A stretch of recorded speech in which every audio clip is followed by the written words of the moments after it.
My name is Kat Green, and I am a program fellow here at Beacon Hill Friends House, which is a Quaker center for learning and action and a residential community of about 20 people who live according to Quaker values. Tonight, we have Elizabeth Sutterlin with the practice Finding Poetic Spirit. Poets across times, geographies, and faiths have long used poetry to express their spirituality. Poems can help us relate to the rest of creation and connect the everyday human experience to the transcendent.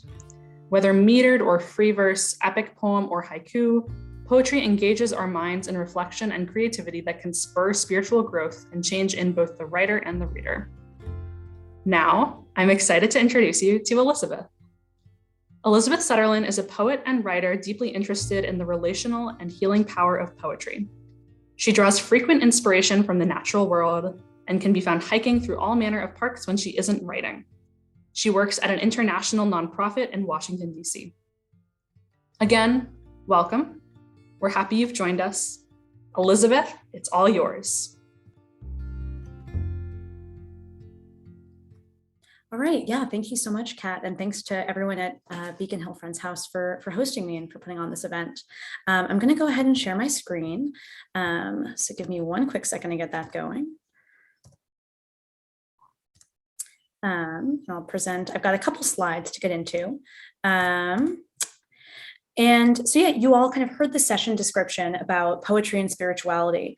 And so I'd like to just kind of kick things off with a quote from an interview with Marie Howe, who is, an American poet.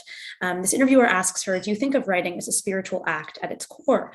And she says, yes, I do, because it involves a wonderful contradiction, which is in order for it to happen, you have to be there and you have to disappear, both. Nothing feels as good as that. Something happening through you, but you're attending it. There are few things in the world like that, but writing is pretty much a relief from the self, and yet the self has to be utterly there. I really like this quote, and I've highlighted, as you can see, parts that I think are particularly significant. I think, Howe here identifies that we are both channeling something much greater than ourselves, but we're also instrumental in this process. And I like this because we're I think in today, with our lives mediated through screens, and so full of distractions, it can be very easy to become alienated from nature, from other people, from our sense of divinity, however we define it, or even from ourselves. And so I like that, the way she describes this, we're neither rejecting ourselves nor becoming kind of immersed in ourselves. We're just letting kind of our unconscious self be free and kind of feel some sort of union with something larger, and to be part of a grander whole. And so I think that writing and writing poetry in particular can help us get to that sense of union. And I think there are a couple dimensions of poetry in particular that help with this that I've kind of distilled here. The first is that poetry is very intentional. Not that that other forms of writing are not intentional, but with poetry, which often is so short and so concise, and has to kind of be more compact. Every single word, sound, and punctuation mark really counts. I think that this, as a feature, allows us to think about what matters, what's superfluous, what needs to be included to contribute to that whole, and what we can take away and still hold meaning. And I think that process, both of reading through others' poetry and thinking about those decisions, and writing poetry and making those decisions ourselves, can help us connect to that larger whole that I refer to.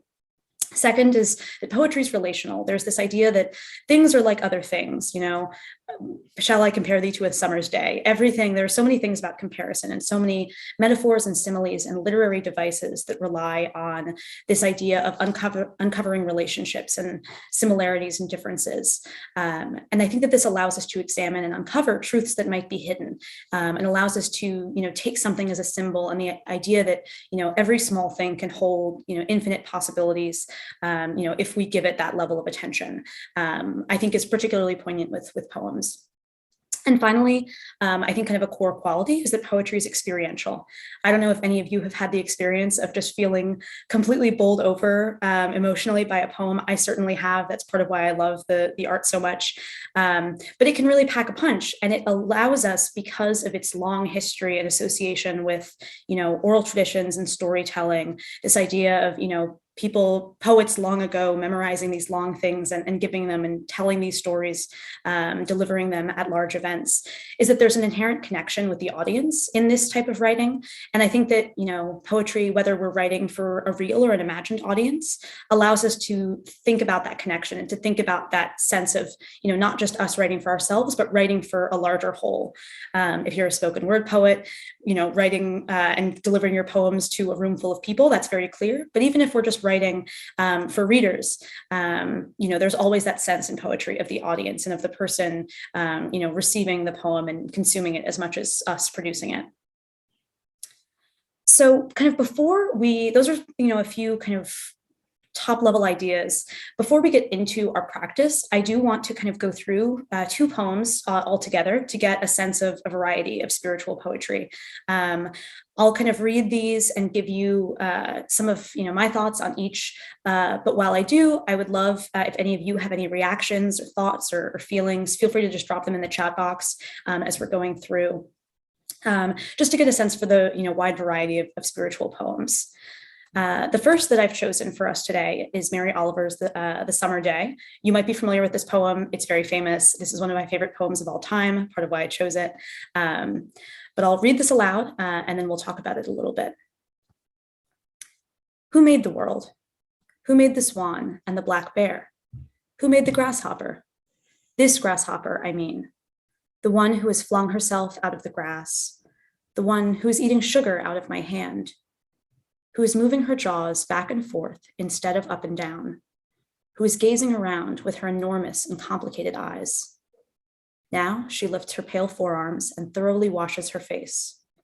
Now she snaps her wings open and floats away. I don't know exactly what a prayer is. I do know how to pay attention, how to fall down into the grass, how to kneel down in the grass, how to be idle and blessed, how to stroll through the fields, which is what I have been doing all day. Tell me, what else should I have done? Doesn't everything die at last and too soon? Tell me, what is it you plan to do with your one wild and precious life? So I love this poem, as I said, and yeah, feel free to drop thoughts in the chat. And I think that this starts with a very spiritual question: who made the world? Possibly, this ultimate spiritual question of what's behind it all. What is, the meaning, the purpose of all of this? And Oliver goes from this massive kind of cosmic lens down to almost the microscopic. She zooms in on this grasshopper, the singular one eating sugar out of her hand, and gives us this whole world of detail, this universe in these complicated eyes that are described as enormous, that we might take for granted if we don't take the time to give it that level of detail and that level of attention. And then after, as the grasshopper leaves, then Oliver says, I don't know exactly what a prayer is, which echoes this kind of questioning sense, this uncertainty of the first few lines. But then as soon as that question's raised, it goes into this, but I do know how to fall down in the grass, how to pay attention.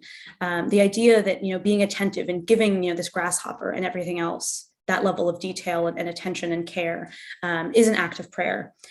Again, we get these images of worship, how to fall down into the grass, how to kneel down, how to be idle and blessed. We get a lot of, spiritual imagery. And this idea that just being idle and existing is also a kind of prayer, having the luxury of rest, to look and to take the time to enjoy the natural world.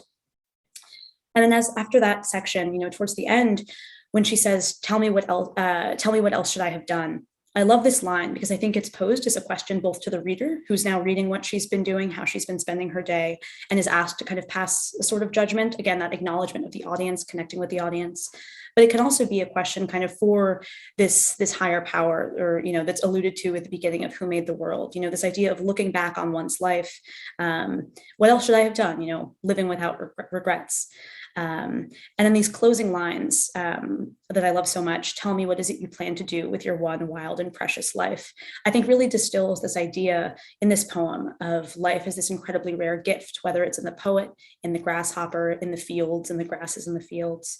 What better thing to do than to just praise the miracle of being alive? There are a lot of other themes that we can get to. I see we've got some things in the chat about, enormous question in the tiny details. Yeah, and compelled to pay attention about the description of the grasshopper. Yeah.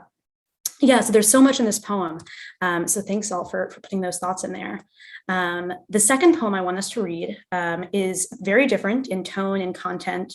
It is called, if I go to the next slide, it's Psalm for My Faith by Jack Agueros. And it goes, Lord, it's not true that my faith is cooling. It's just that people are saying that candle smoke has caused cancer in church mice. And I also worry that candlelight is too weak to reach your cloud. Do I need a hydrogen candle? Are the angels into lasers? Lord, as I think about it, lately I haven't had much to thank you for. Are you on vacation? So I also like this poem. You can tell immediately this takes a very different approach than Oliver's. This is, a direct message to, divinity, to the Lord from the speaker. But it deals with very different, some different themes as well, a different tone, rather than the carefree wonder of walking in the natural world. I think, Agueros here is plagued by the sense of anxiety, of worry about, one's actions having harmful consequences for others, like for these mice, and the idea that, is prayer even effective? Is it meaningful? Is it doing anything? That question that, I worry that candlelight is too weak to reach your cloud. And I think as well through this poem, it goes into these kind of more and more absurd questions and worries, hydrogen candles, do angels like lasers, before finally landing on, through kind of this process as the speaker is talking, we finally get in this third stanza to the real thing, the real issue at hand, which is that lately I haven't had much to thank you for. There's a deep sense of sadness, of grief. There have been bad things that are happening, but it's not phrased as a complaint. It's phrased as like a wondering where the good is and looking for a way to see it. But I also, the other thing, despite this poem being, about worry and about concern and sadness, there's a great kind of tongue-in-cheek sense of humor. And in addition to kind of directly addressing, Lord, we get a sense that this is a close relationship. This is a conversation. This is someone with whom the speaker has had this conversation many times. There's a familiarity and just, Lord, it's not true. My faith is cooling. The last line about like, are you on vacation? Asking these questions. There's a tongue-in-cheek humor that I think, belies a very close relationship. The idea of looking at divinity is like an old friend. So this is a very different, but still very spiritual poem. And I think, deals in a very beautiful and poignant way in such a short space with themes of doubt and themes of, worry and concern. And so I think these two poems, both very different, but, allow us to get us a broader sense of spiritual poems and using poetry for spirituality, beyond what you might think of at first. So if you have any thoughts on this one, I'd love for you to also drop those in the chat. Vaccinated. I think this is a fairly recent poem, but that would be, that's a good question too. Always gotta find out. But yeah, so kind of with these two poems in mind, again, thinking about, these ways of working through these poems, the themes, the kind of tone here. So I've got two options here. I would love everyone to try to challenge themselves to write their own spiritual poetry. I've put a couple prompts there. If you need inspiration to describe the experience of having your faith in someone or something shaken or restored, to describe a beautiful landscape, the way Oliver does, or to write about a time you felt whole. Just some ideas, again, to kind of tap into that sense of wonder, that sense of something greater. But recognizing that maybe not everyone is, comfortable writing poetry or, doesn't have the juices flowing.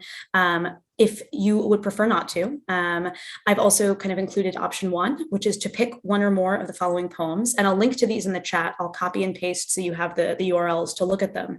One or more of these poems, depending on how long you spend on each one, to take note of lines or words that speak to you. What makes this poem meaningful? What speaks to you, what connects with you, and why? And just to kind of think and journal, think about that for a little while. I think we'll kind of go through. I'm seeing some things in the chat. So yeah, we'll go through that. I see there was another comment in the chat box about, The last 3 lines pose such a question. Is the reason he hasn't thanked God because of vacation or his own lack of faith? Yeah, I think that's a really great question. And I think really interesting to read that poem with both methods in mind, or both, potential meanings. So, and thank you as well, Kat, for putting those links in the chat. Yeah, sharing is optional. No one will be forced to share anything they're not comfortable with. But, you can kind of write, keep that private. At the end, we'll come back and share together if you're comfortable, or if you want to just talk about kind of what the exercise was like for you. Oh yeah, I like that the author isn't blaming themselves for a lack of things to be thankful for. There's curiosity rather than blame. Yeah, absolutely, Emily. But yeah, so there's a few different poems here. Tried to pick a variety of, voices, styles, time periods, for some variety. So if you don't connect with one, try reading through another, you might connect with it more. But we'll do this, we'll kind of go through this practice until about 8:10. Feel free, kind of have your mic off if, listening to music or, sitting in silence helps you. You can turn your camera off if need be, if that helps you focus. But we'll come back at 8:10 and kind of share how we're feeling about the practice.